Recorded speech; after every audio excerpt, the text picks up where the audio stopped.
శీతాకాల విడిది కోసం హైదరాబాద్కు చేరుకున్నారు రాష్ట్రపతి ద్రౌపది ముర్ము. ప్రత్యేక విమానంలో హైదరాబాద్ హకీంపేట ఎయిర్పోర్టుకు వచ్చిన ఆమెకు గవర్నర్ జిష్ణుదేవ్ వర్మ, సీఎం రేవంత్ రెడ్డి ఘనంగా స్వాగతం పలికారు. హకీంపేట నుంచి బొల్లారంలోని రాష్ట్రపతి నిలయానికి చేరుకున్నారు ముర్ము. ఈ నెల 21 వరకు హైదరాబాద్లోనే ఉండనున్నారు ప్రెసిడెంట్. ఇక టూర్లో భాగంగా పలు కార్యక్రమాల్లో పాల్గొనున్నారు.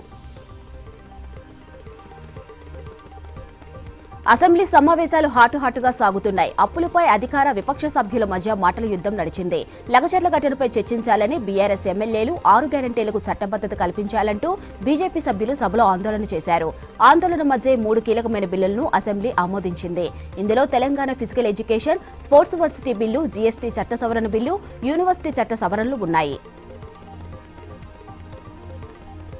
రాష్ట్ర ప్రభుత్వం ఎఫ్ఆర్బీఎం పరిధి దాటి 1,27,000 కోట్ల అప్పు తీసుకుందని బీజేఎల్పీ నేత ఏలైటి ఆరోపించారు. ఇంత అప్పు చేసినా పప్పు కూడా తినవుతుందని అన్నారు. 6 గ్యారెంటీలకు చట్టబద్దత ఎందుకు కల్పించడం లేదని ప్రశ్నించారు. దీన్ని బట్టి స్ట్రాంగ్ కౌంటర్ ఇచ్చారు. తాము ఎఫ్ఆర్బీఎం పరిధి దాటి ఎప్పుడూ అప్పు చేయలేదని, చేయబోమని స్పష్టం చేశారు. ఆర్టీసీలో 3,000 ఉద్యోగాలు ఖాళీగా ఉన్నాయని, వీటిని టీజీపీఎస్సీతో భర్తీ చేస్తామన్నారు రవాణా శాఖ మంత్రి పొన్నం ప్రభాకర్. చెన్నూరులో ఆర్టీసీ బస్సు డిపో నిర్మాణానికి టెండర్లు పిలిచామని తెలిపారు. 3 రాష్ట్రాల సరిహద్దుల్లోని మారుమూల ప్రాంతం చెన్నూరులో ఆర్టీసీ డిపో అత్యవసరమన్నారు ఎమ్మెల్యే వివేక్ వెంకటస్వామి. త్వరగా డిపో పూర్తి చేసి పలు గ్రామాలకు ఆగిపోయిన బస్ సర్వీసులను పునరుద్ధరించాలని మంత్రిని అసెంబ్లీ క్వశ్చన్ అవర్లో కోరారు వివేక్.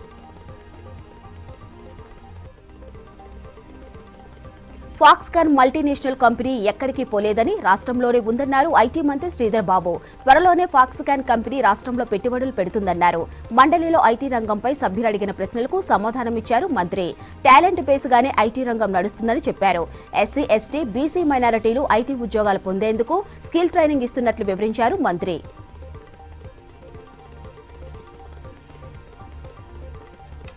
బీఆర్ఎస్ హయాంలో సకాలంలో ఫీజు రీఎంబర్స్మెంట్ చెల్లించకపోవడంతో 1,000 కోట్ల బకాయిలు పెండింగ్లో ఉన్నాయని మంత్రి సీతక్క. ఫీ రీఎంబర్స్మెంట్పై మండలిలో సభ్యులు అడిగిన ప్రశ్నకు ఆమె సమాధానం చెప్పారు. బీఆర్ఎస్ పాలనలో 5,197 కోట్ల ఫీజు బకాయిలు ఉన్నాయన్నారు. విద్యార్థుల భవిష్యత్తు దృష్ట్యా పెండింగ్లో ఉన్న వాటిని క్లియర్ చేస్తామన్నారు మంత్రి సీతక్క. రాష్ట్రంలో పేదలకు మెరుగైన వైద్యం అందిస్తామన్నారు మంత్రి కోమటిరెడ్డి వెంకటరెడ్డి. కాంగ్రెస్ అంటే ప్రజా ప్రభుత్వం అన్నారు. ఏడాది కాలంలో దాదాపు 1,500 కోట్లను ఎల్ఓసీ, సీఎంఆర్ఎఫ్లకు చెల్లించామన్నారు. పేదలు కార్పొరేట్ హాస్పిటల్కు వెళ్లి అప్పుల పాలు కాకుండా టిమ్స్ నిర్మాణం చేపడుతున్నామన్నారు. తమది స్కీమ్ల ప్రభుత్వం, బీఆర్ఎస్ది స్కాముల పార్టీ అన్నారు కోమటిరెడ్డి. హైదరాబాద్ ఎర్రగడ్డలో టిమ్స్ నిర్మాణ పనులు పరిశీలించారు మంత్రి. పారిశ్రామికవేత్త గౌతమ్ అదానీ ఆర్థిక అక్రమాలు, మణిపూర్ అల్లర్లపై కేంద్రం తీరుకు నిరసనగా ఏఐసీసీ ఇచ్చిన పిలుపు మేరకు ఇవాళ కాంగ్రెస్ నేతలు చలో రాజ్ భవన్ ప్రోగ్రాం నిర్వహిస్తున్నారు. ఉదయం 11 గంటలకు పీసీసీ చీఫ్ మహేష్ కుమార్ గౌడ్ ఆధ్వర్యంలో నెక్లెస్ రోడ్లోని ఇందిరాగాంధీ విగ్రహం నుంచి రాజ్ భవన్ వరకు భారీ ర్యాలీ నిర్వహించనున్నారు. ఇందులో CM Revanth Reddy, deputy CM బట్టి విక్రమార్కతో పాటు మంత్రులు, ఎమ్మెల్యేలు, ఎమ్మెల్సీలు, సీనియర్ నేతలు పాల్గొనున్నారు. మూసీ ప్రక్షాళనకు 4,100 కోట్లు కావాలని ప్రపంచ బ్యాంకును ప్రభుత్వం కోరినట్లు తమ దగ్గర ఆధారాలు ఉన్నాయన్నారు ఎమ్మెల్సీ కల్వకుంట్ల కవిత. మూసీపై డీపీఆర్ తయారు కాకుండా 14,000 కోట్ల నిధులతో పాటు అనుమతులు ఇప్పించాలని కేంద్ర మంత్రి కిషన్ రెడ్డిని సీఎం ఎలా అడిగారని మండలిలో ప్రశ్నించారు. లోక్సభలో జమిలీ ఎన్నికల బిల్లుపై వాడివేడి చర్చ జరిగింది. వన్ నేషన్ వన్ ఎలక్షన్ ను తీవ్రంగా వ్యతిరేకించే విపక్ష పార్టీలు కేంద్రం వెంటనే జమిలీ బిల్లు ఉపసంహరించుకోవాలని డిమాండ్ చేశారు. జమిలీపై విపక్షాల ఆందోళన అర్థం లేనిదని కేంద్ర ప్రభుత్వం అన్నది. ఇక జేపీసీకి పంపడానికి ఎలాంటి అభ్యంతరం లేదని తెలిపింది. దేశాభివృద్ధి కోసమే బిల్లు తెచ్చామని తెలిపింది కేంద్రం. డబుల్ ఇంజన్ సర్కారుతోనే దేశ అభివృద్ధి సాధ్యమన్నారు ప్రధాని నరేంద్ర మోదీ. రాజస్థాన్లో బీజేపీ సర్కార్ పాలనకు ఏడాది పూర్తి కావడంపై హర్షం వ్యక్తం చేశారు. ఈ సందర్భంగా జైపూర్లో 1 ఇయర్ పాలనపై నిర్వహించిన సభలో పాల్గొన్నారు. రాజస్థాన్ వెనుకబాటుకు గత కాంగ్రెస్ పాలకులే కారణమన్నారు మోదీ.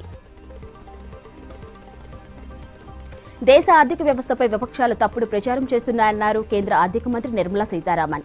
లోక్సభలో చర్చ సందర్భంగా వృద్ధి రేటు, ద్రవ్యోల్బణం, నిరుద్యోగంపై మాట్లాడారు. ద్రవ్యోల్బణం కంట్రోల్ చేయడంలో మోదీ సర్కార్ సక్సెస్ అయిందన్నారు నిర్మలా. బంగ్లాదేశ్లో హిందూ, క్రిస్టియన్ మైనారిటీలపై దాడులను తీవ్రంగా ఖండించారు ఇండియా కూటమి ఎంపీలు. కేంద్ర తీరుకు వ్యతిరేకంగా పార్లమెంట్ ఆవరణలో కాంగ్రెస్ ఎంపీ ప్రియాంక గాంధీ ఆధ్వర్యంలో నిరసన చేపట్టారు. బంగ్లాలోని మైనారిటీలపై దాడులను ఆపేలా ఎన్డీఏ సర్కార్ చర్యలు తీసుకోవాలని డిమాండ్ చేశారు.